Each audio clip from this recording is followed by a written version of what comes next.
Bienvenue au podcast de Drôlement Inspirant. Aujourd'hui, nous allons parler du jugement familial. Évidemment, cet épisode va être drôle et inspirant. Mon nom est Charles Côté, puis on part le show tout de suite après.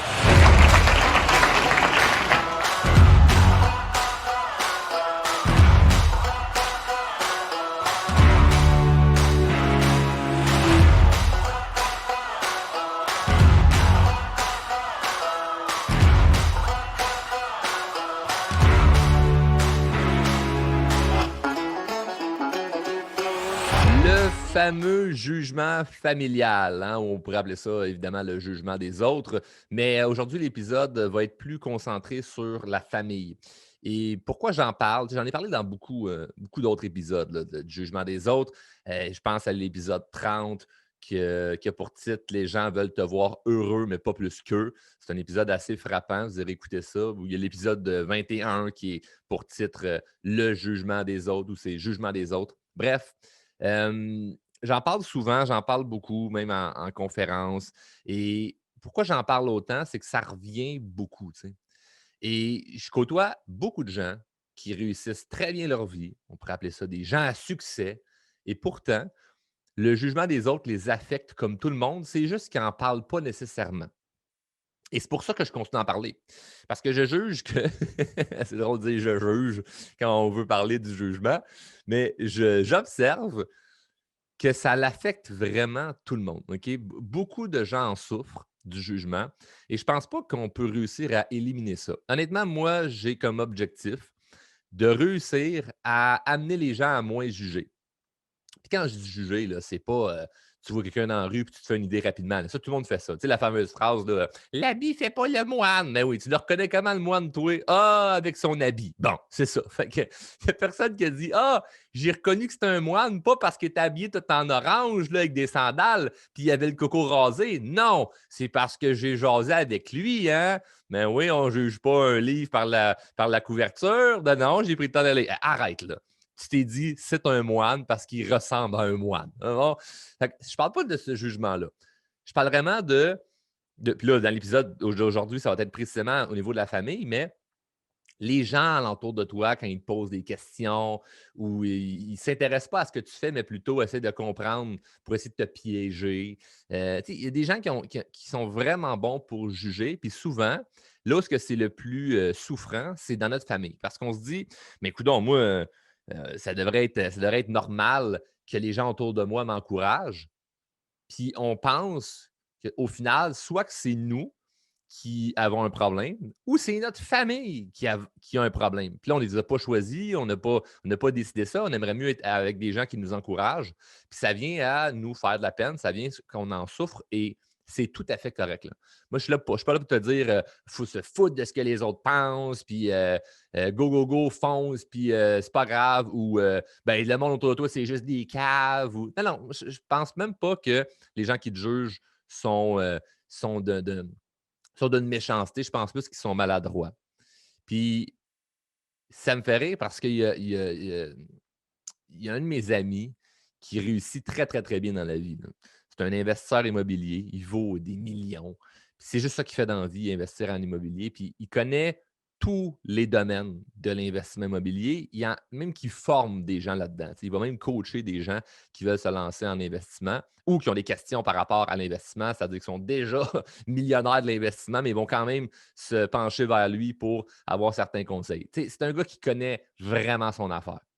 J'avais une discussion dernièrement avec lui par rapport je posais la question par rapport à sa famille. Moi, je suis comme ça, là, tu sais, je pose des questions que le monde ne poseront pas. Je dis: «Ouais, mais tu réussis, puis tout ça, ta famille, ils sont fiers de toi?»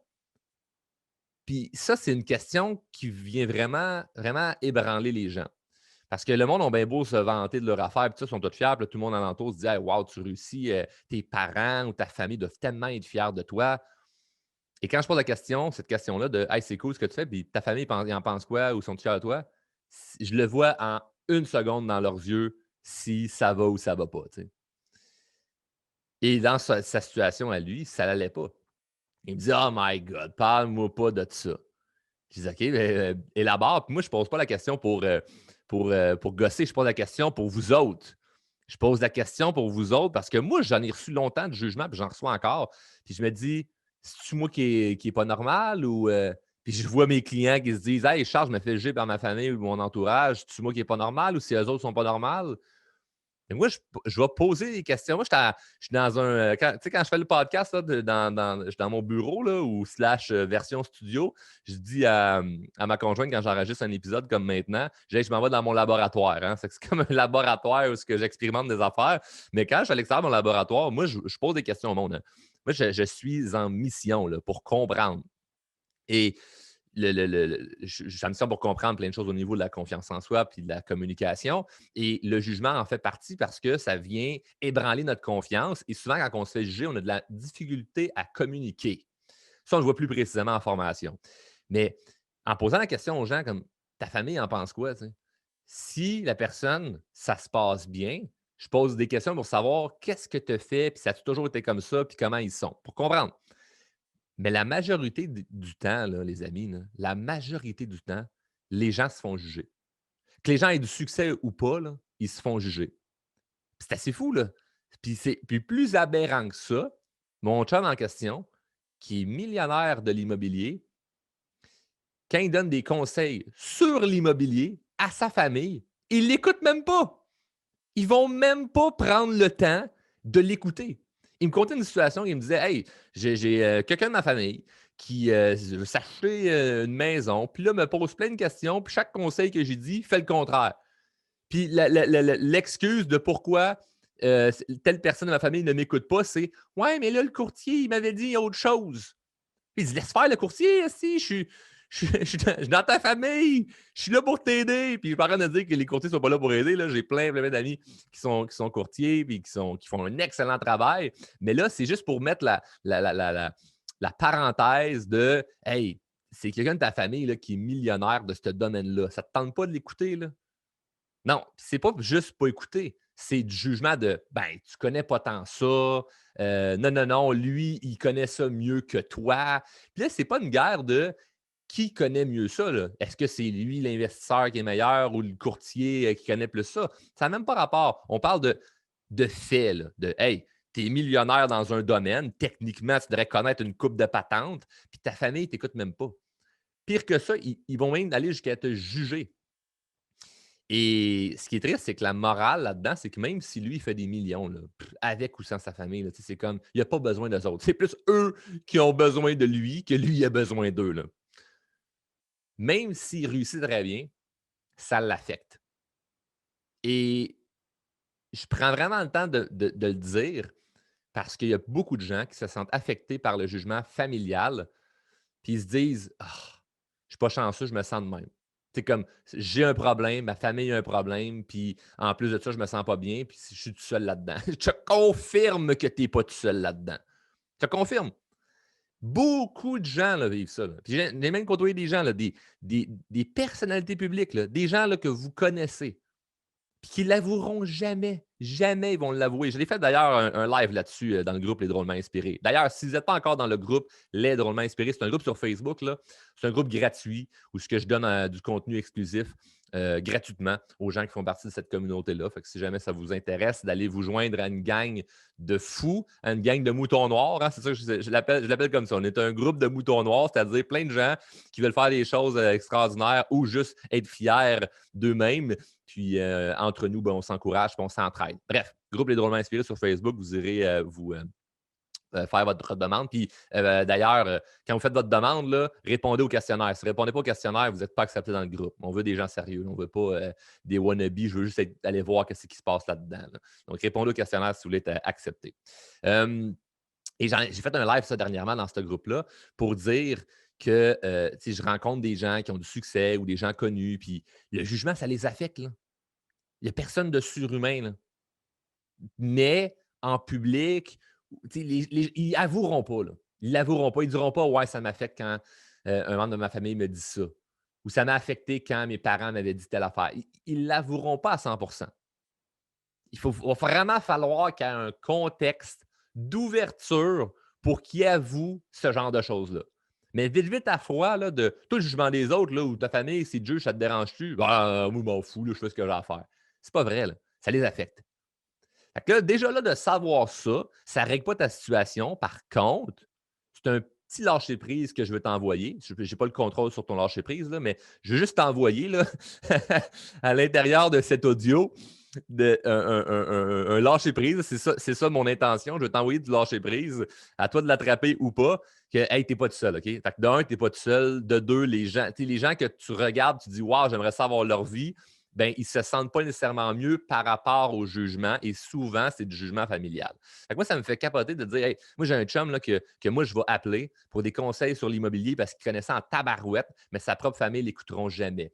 Autre exemple, j'avais une cliente qui est massothérapeute depuis des dizaines d'années, OK? Je ne sais pas si c'était 20 ans ou 30 ans, mais bref, des dizaines d'années qu'elle était masso. Puis, je me souviens plus, c'était son frère ou sa sœur qui avait des problèmes de dos. Elle le conseillait, puis la personne n'écoutait rien. C'était comme: «Non, non, mais là, mon médecin, il me dit que finalement, il faut que je prenne tel médicament». Puis elle disait: «Oui, je le sais, je te l'avais dit. Si tu ne fais pas l'exercice que je te dis de faire depuis 5 ans, tu vas arriver à un point où ce que ton médecin va devoir te médicamenter. Et c'est pas ça qu'on veut. Puis moi, je suis ton frère ou je suis ta sœur, je veux ton bien. Fait que fais donc les exercices que je te dis de faire. Je te dis pas de pas écouter ton médecin, je te dis juste fais les exercices pour peut-être avoir la chance d'éviter d'obliger d'être médicamenté. Parce que le médicament, il ne guérit pas ton dos. Il fait juste enlever la souffrance. Moi, ce que je te donne comme exercice, c'est pour arriver à régler ton problème de dos pour que tu n'aies pas besoin de médication de un, OK? Ça, c'est l'objectif. Ça ne veut pas dire que ça va marcher. Mais ça fait 30 ans là, que je suis masso. Là. Puis ça fait 30 ans que je conseille du monde. Puis ça les aide, le truc que je te donne. Fais-le don. Je te dis pas ça pour te faire chier. Je te dis ça parce que je sais que c'est ça que tu as besoin. Et la personne n'écoutait rien. Et plus loin que ça, plus aberrant que ça, la personne en question qui avait des problèmes de dos disait dans toute la famille: Hey, il ou elle essaye de me conseiller, puis ça ne marche pas, puis dites-lui d'arrêter de me donner des conseils. Puis c'est ce que j'ai répondu à ma cliente en question. J'ai dit: Effectivement, arrête de donner des conseils à quelqu'un qui ne fait rien avec. Tu vois, mais quand la personne vient vers moi, ah ben ça, c'est une autre histoire. Après ça, on l'a travaillé un petit peu plus au niveau de la communication sur comment réagir face à ça. Mais c'est juste pour dire que peu importe le domaine, peu importe c'est quoi, quand c'est tes proches, ça fonctionne mal. Moi, je me souviens, là, dans le temps que je vendais des autos, là, dans le temps que j'étais directeur des ventes, j'ai du monde de ma famille qui achetait des chars. Puis là, je leur disais: Hey, tu ne m'as pas appelé pour que je t'aide là-dedans? Ils étaient comme: Ben non, pas besoin. Je sais comment ça marche acheter un auto. Je dis: Ben, tu sais peut-être comment ça marche, mais moi, à l'interne de cette industrie-là, il y a des affaires que je sais que toi, tu ne sais pas. Là. Et je me souviens d'un client qui m'avait déjà dit pour essayer de m'intimider, un monsieur, puis je comprends là, que moi, j'avais juste 20 ans, 21 ans, fait que j'étais jeune. Le bonhomme m'avait dit: Ouais, moi, regarde, tu ne m'apprendras rien, là, toi, petit gars, là.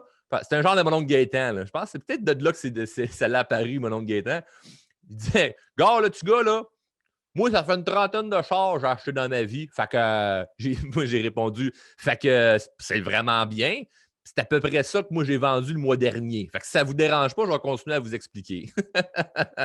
J'ai acheté 30 chars dans ma vie. Ben, c'est ça. Moi, j'ai vendu ça le mois dernier. Fait que moi aussi, je connais ça. T'sais.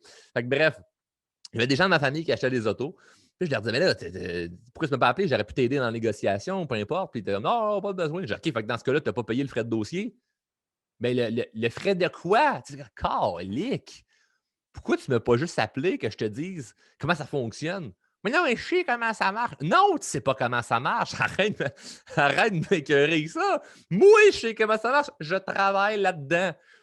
Puis là, c'est comme là, tu t'expliques pour les aider. Puis finalement, ils ne veulent rien savoir. Ben, paye plus cher, Asti. Va payer plus cher. C'est ton problème. C'est fou, là. Moi, j'étais là-dedans, là, puis j'étais bon là-dedans, puis du monde de ma famille ne m'écoutait même pas là-dessus. Là. Ils pensaient, c'était même pas on va poser une question à Charles, c'était moi, je connais ça mieux que lui. C'est fou, là. Pourquoi? Je vais vous l'expliquer un peu plus tard pourquoi. Dernier exemple que je veux vous donner, c'est un exemple que je trouve triste. C'est une cliente qu'on a eue en formation, puis qui vivait beaucoup d'anxiété sociale. Puis là, quand on pose des questions pour savoir de où ça vient, ça, on a réussi à creuser assez loin pour découvrir que ça venait de ses parents. Puis c'était de quoi d'assez banal. Là. Ses parents, chaque fois qu'il y avait une interaction sociale, avaient peur et transféraient la peur chez leur enfant, qui était notre cliente aujourd'hui, et que 30, 40 ans plus tard, la personne vit de l'anxiété sociale due à ça. Et pourquoi que je vous amène ça, c'est que le jugement familial là, peut vraiment avoir des impacts négatifs. Fait que là, les exemples que je vous ai donnés, c'est du fait que hey, tu as réussi dans quelque chose, puis là, ben, ta famille ne te prenne pas plus au sérieux ou te juge par rapport à ce que tu fais ou tes décisions, mais tu es crédible. Elle, c'était pas cette situation-là. Elle, c'était vraiment, puisque ses parents étaient constamment dans une peur d'interaction sociale, elle en a développé de l'anxiété. Mais plus loin que ça, ses parents, même rendus, mettons, à l'adolescence, avaient toujours peur pour elle. Tout le temps, là. Sortait avec des amis, puis il envoyait de la peur, de la peur, de la peur, puis fais attention à ci, fais attention à ça, puis non, puis ci, puis puis il envoyait de la peur, de la peur, de la peur, de la peur, de la peur, de la peur, de la peur. Il transférait cette peur-là. Plus loin que ça, il la jugeait quand elle essayait de sortir de sa zone de confort, de genre, ben là, moi, j'ai une date, ça me stresse bien gros, là, puis il disait, ben, tu devrais pas avoir une date, puis attendons, puis c'est pas grave, tu pourras rencontrer du monde plus tard, puis la femme, là, ça lui a pris des années avant de réussir à être en couple. Là. Puis c'est pas parce qu'elle était pas attirante, là. Très belle femme, là. Ça fait chier. Ça fait chier en tabarouette, là. C'est comme, tu as du potentiel, là, OK? Tu es belle à l'intérieur comme à l'extérieur. Tu as tellement à offrir au monde.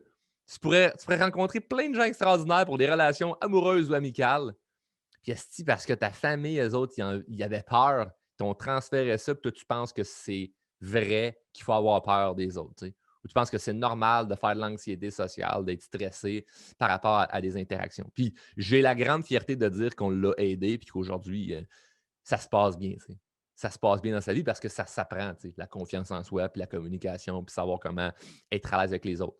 Mais chaque fois qu'elle allait avoir une interaction, ses parents jugeaient beaucoup sur non, non, toi, t'es pas comme ça. Toi. Ou, tu sais, mettons, c'est quoi l'exemple qu'elle m'avait déjà donné? Tu sais, il y avait plusieurs autres parents étaient avec des amis, puis mettons, en faisant un sport, ben là, ses parents allaient encourager les autres enfants en disant hey, toi, t'es bon. Puis quand c'était autour de leur enfant, c'était ouais, fais attention. L'autre est bon, mais toi, fais attention. C'est dangereux, là. Ça tue l'estime personnelle de la personne, puis après ça, tu peux en souffrir pendant longtemps. Bref, la question est pourquoi les gens font ça? Hein? Pourquoi est-ce que les gens font ça? D'un, les gens autour de toi, là, la famille, ne te voient pas comme tu mérites d'être vu. Puis des fois, ça peut être anodin. Tu sais, moi, j'ai croisé un membre de la famille là, pas si longtemps, puis la personne n'est pas sur les médias sociaux. La personne n'a aucune idée de ce que je fais. Là. Tu comprends? Fait que quand je parle avec, je le vois bien que la personne ne comprend pas mon thinking, puis qu'est-ce que je fais dans la vie, puis tout ça. Fait qu'il y a du jugement. Tu comprends? Il y a du jugement. Fait que la personne ne me voit pas comme moi, je me vois ou comme les autres me voient. Vous autres, vous m'écoutez, là, puis vous vous dites, là, hey, c'est sûr là, que lui, là, tout le monde autour de lui sont fiers de lui. Là. Ben, je te confirme que non. Il y a du monde qui ne comprenne pas, puis il y a du monde qui juge. Fait que je ne suis pas meilleur, mais pas tout. L'autre pourquoi, c'est les gens sont trop proches de toi, OK? Ils te connaissent sous d'autres aspects, puis ils t'ont vu dans des moments de vulnérabilité et d'échec que les autres ne t'ont pas vu. Je te donne un exemple. Ta famille, ils t'ont vu dans des moments où ce que tu n'en parleras pas de ça aux gens autour de toi. Ils t'ont vu dans des moments que tu n'étais vraiment pas à ton meilleur. Donc, eux ont quand même cette image-là dans ta tête. Le parent, il a changé la couche à son enfant. Il l'a vu brailler, il l'a vu faire ses premières niaiseries, il l'a vu. Tu comprends? Le parent a vu tellement de choses à son enfant qu'une fois l'enfant rendu adulte, s'il essaie d'apprendre quelque chose à son parent, ça se peut que le parent soit en résistance du genre hey, wow, wow, wow, c'est moi qui t'ai changé la couche. Là. Il ne dira peut-être pas ça verbalement, mais mentalement et inconsciemment, c'est ce qu'il peut penser. Ben non, je suis plus vieux, je connais plus d'affaires. Ben non, ça ne marche pas de même. OK? Tu peux. L'expérience de la vie, c'est pas répéter 30 fois la même affaire. Là. Tu comprends? Puis c'est pas pour dire, c'est pas pour insulter personne. Mais c'est pas parce que tu es plus avancé en âge que tu comprends plus d'affaires. Tu peux ne rien comprendre de plus. Là. Juste aujourd'hui, là, avec les médias sociaux, avec Internet. Okay, là, je vais laisser faire les médias sociaux. Juste avec Internet, là, on a accès à beaucoup plus d'informations là, qu'avant. S'entend? Fait qu'aujourd'hui, là, quelqu'un là, qui moindrement veut comprendre des choses de la vie, là, je ne dis pas que tout est vrai sur Internet, mais je dis juste que tu peux faire des recherches beaucoup plus facilement qu'auparavant. Fait que, tu sais, les gens là, qui sont plus âgés, puis qui pensent tout comprendre, tu as compris des choses avec l'expérience de la vie. Personne ne peut te l'enlever. Par contre, pour de l'information générale, là, les 30 dernières années, est-ce que tu n'avais pas accès à Internet, malheureusement, aujourd'hui, quelqu'un à 1 an, 2 ans peut clencher ton 30 ans avec toute l'information qui est disponible. Malheureusement, s'il y a quelqu'un autour de toi qui est dans des idées fermées, ben, va juger tes idées à toi parce que ben, tu es plus jeune, parce que ben, tu es trop proche de la personne. Puis en plus, si la personne t'a vu dans des moments de vulnérabilité que les autres ne t'ont pas vu, ils ne te mettront pas sur le même piédestal que les autres. OK? Donc, ça, c'est important à comprendre. L'autre chose, c'est ils pensent et ils croient que les autres peuvent réussir, mais pas toi, parce que tu es trop proche d'eux. Puis eux, puisqu'ils ne se voient pas, eux, réussir, mais pourquoi toi, qui es proche d'eux, tu réussirais? Tu comprends ce que je veux dire? Pourquoi toi, qui es proche d'eux, OK, tu es le fils ou la fille, le neveu ou la nièce, le frère ou la belle-sœur, tu réussirais quand eux sont proches de toi puis ils ne réussissent pas à la hauteur que toi, tu veux t'en aller? Puis quand je dis réussir, c'est dans n'importe quoi, là. C'est n'importe ce que l'ambition que tu as présentement, là, ce que tu souhaites faire, l'objectif que tu veux atteindre, le rêve que tu veux atteindre, eux, ils ne te voient pas l'accomplir parce que justement, tu es trop proche d'eux. Puis d'ailleurs, là, si tu veux réussir à faire un beau filtre là, par rapport à ça, parce que je ne suis pas dans le discours de dire qu'il faut arrêter de parler aux gens autour de nous, puis surtout la famille. Je ne pense pas qu'il faut les mettre de côté, à moins qu'on soit vraiment dans quelque chose de toxique. Hey, d'ailleurs, si vous êtes dans le groupe des drôlement inspirés, OK, le groupe Facebook que je parlais tantôt, on a un guide par rapport aux relations toxiques. Ça n'a pas été fait par moi, ça a été fait par l'une de nos coachs chez Drôlement Inspirant qui se spécialise avec les relations toxiques. Puis on a un guide qui est gratuit. Là. On l'offre à tous les gens qui font partie du groupe. En fait, tous les gens qui vont le demander à l'intérieur du groupe. Donc, si c'est quelque chose que vous aimeriez avoir, c'est du béton. OK? C'est expliqué mieux que moi, je l'expliquerai. Bref, vous irez dans le groupe des Drôlement Inspirés ou vous m'écrirez pour pouvoir l'avoir. Et voilà. Donc, pour savoir si on n'est pas dans une relation toxique, mais s'il y a du jugement, puis comme filtrer ça, c'est super simple. Si tu parles de tes objectifs ou de tes rêves et que les gens alentour de toi, la famille, les amis, pensent que tu te vantes, ben, c'est clairement pas les gens avec qui tu veux partager tes rêves et tes objectifs. Fait que c'est plus de ne pas partager, c'est plus de ne pas leur parler, c'est juste de ne plus partager tes rêves et tes objectifs.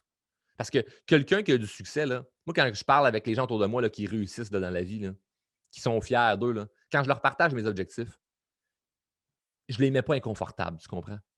Ils sont contents pour moi. Ah ouais, c'est ça que tu veux faire? Wow, hey, good. Let's go. Hey, je suis sûr que tu es capable. Let's go, fais-les. Quand je partage avec des gens qui n'ont pas de rêve, pas d'objectif, ils ont l'impression que je me vante. Ben oui, mais t'as-tu pensé à ça? Ben non, mais c'est exagéré, le Charles, ce que tu dis. Là. Bon, en tout cas, pas sûr que ça va marcher. Hey, tu rêves en couleur. Voyons donc, descends de ton nuage. Tu sais, c'est ce genre de phrase-là qui va ressortir. Ou, ouais, en tout cas, on verra. Ou, pas de réaction parce qu'ils savent juste pas quoi dire. Puis ils t'encouragent pas, mais tu ressens le malaise. Ça s'explique pas, mais il y a un malaise dans la place. Fais-le. Expérimente-le. Puis, par la suite, là, ben, la morale là-dedans, c'est que, évidemment, tout le monde qui vit du jugement en souffre. OK? Fait que mon chum d'immobilier que je parlais tantôt, ma cliente qui était masso, ma cliente qui faisait de l'anxiété sociale et moi-même, tout le monde en souffre. Par contre, on peut se sortir de cette souffrance-là. Puis moi, je suis très, très, très heureux et fier de dire que je suis sorti de ça. Je trouve pas ça plus agréable d'avoir du jugement, mais je suis sorti de cette souffrance-là parce que j'ai développé encore plus de confiance et de compétences en communication. Parce que le jugement, c'est d'un point de vue social. Et si tu ne sais pas quoi répondre quand tu te fais juger ou quoi répondre ou comment réagir quand tu vis ce genre de stress-là ou de malaise-là, là, ça ne s'explique pas, hein, le jugement. Tu es dans une situation avec des gens autour de toi, puis là, il y a du jugement, puis tu ne sais pas comment t'exprimer. Ben, c'est sûr, c'est beaucoup plus dur. Fait que si tu sais comment t'exprimer, si tu as une confiance en toi, quand tu t'exprimes, ça change toute la game. Puis ça, c'est des choses qu'on voit spécifiquement en formation. Et tous nos clients qui passent à travers ces programmes-là, ben, ça les aide grandement parce qu'on n'a pas de stratégie là, dans la vie là, par rapport à comment réagir quand ça ne va pas bien. Puis le jugement, c'est quelque chose de naturel. Tu n'as pas besoin d'expliquer à un enfant que le jugement, ça fait mal. C'est pas quelque chose comme que tu expliques. C'est vraiment, vraiment, vraiment, vraiment naturel de ne pas bien se sentir lorsqu'on se fait juger. Parce que tu n'as pas besoin d'expliquer à un enfant. Tu n'as pas besoin de dire hey, attention, à l'école, s'il y a des gens qui vont rire de toi, c'est du jugement ou tu sais, comme si tu te fais repousser, ben, ça va être souffrant. Tu vas avoir de la peine. Tu n'as pas besoin d'expliquer ça à un enfant. Il rentre à l'école, s'il reçoit du jugement ou il se fait repousser, il souffre automatiquement. Puis qu'est-ce qu'on fait, nous, en amont de ça? Rien. On fait rien, pas de stratégie. Il y a des ça, OK? Puis on en a dans nos formations, puis on aide des milliers de personnes avec ça. Il y a des stratégies par rapport à la confiance en soi et la communication pour se sortir de cette emprise-là, qui est souvent du jugement familial ou du jugement autour de nous. Puis on manque de stratégie. Le problème, ce n'est pas toi. Le problème, ce n'est pas ta famille. Le problème, c'est ton manque de stratégie. OK? Tu n'es pas différent des autres parce que quelqu'un qui a énormément de succès vit autant ou sinon plus de jugement que toi présentement et en souffre autant que toi présentement. La seule façon pour pouvoir vraiment s'en sortir, c'est d'avoir les bonnes stratégies. Donc, bref, si vous avez commentaires, suggestions, questions, vous pouvez nous écrire à charles@drôlementinspirant.com en courriel ou n'importe où sur Instagram, Facebook, euh, LinkedIn, peu importe. Bref, vous pouvez nous rejoindre n'importe où pour commentaires ou questions en lien avec le sujet d'aujourd'hui. Sur ce, merci d'avoir écouté l'épisode au complet. On se revoit à l'extérieur du podcast, soit dans le groupe Facebook Les Drôlement Inspirés. J'ai bien hâte de vous jaser. Salut!